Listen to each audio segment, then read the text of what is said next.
Hello, friends! Absolutely everybody knows what the Titanic is, and not only because it was a huge tragedy, but also thanks to James Cameron's movie, which made the Titanic the most famous of all sunken ships. It's been over a century since the catastrophe, so why did nobody lift the famous liner to the surface? Well, let's try to figure it out.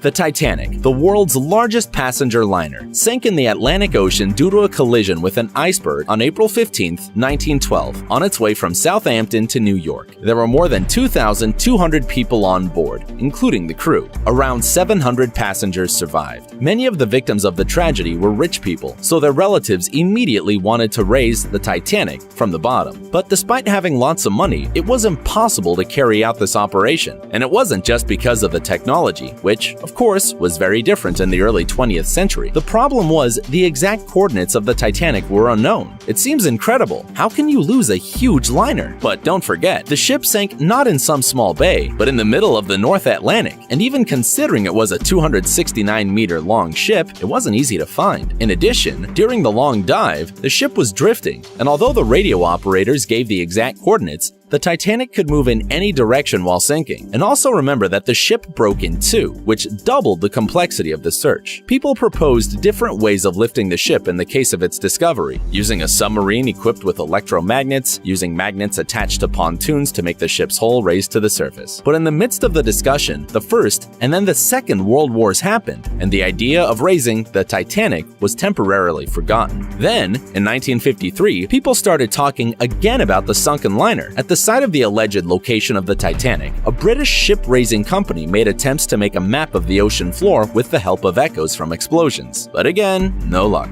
By the way, people didn't want to raise the huge ship simply out of love for history. According to some documents, inside the Titanic, there was a collection of jewelry worth about $300 million.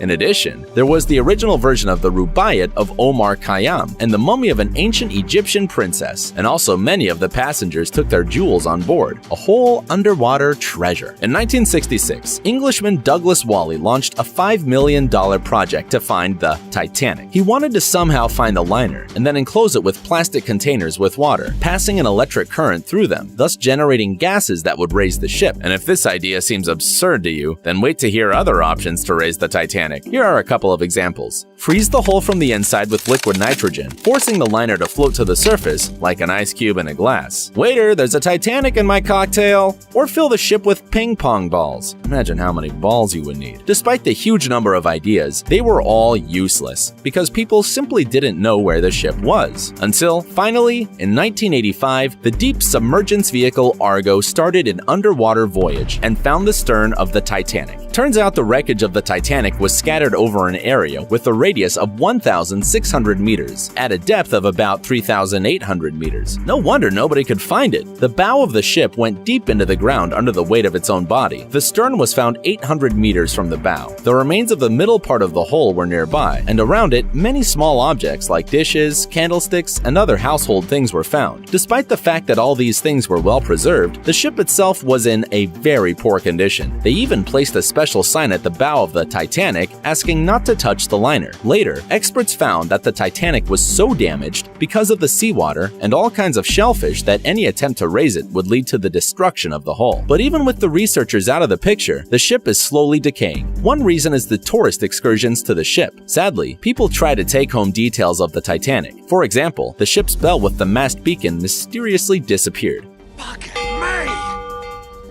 And doubtfully crabs borrowed them. In 2004, an international agreement was signed to protect the Titanic disaster site, as well as its debris lying on the bottom. Later, in 2012, the ship was taken under the protection of UNESCO, and it was simply impossible to raise it. Now, the Titanic is an underwater cultural heritage, and therefore must be underwater. Logic, right? Anyway, despite all this, we would never see the Titanic on the surface. The ship is quickly collapsing under the influence of water and bacteria, which is literally devouring the metal.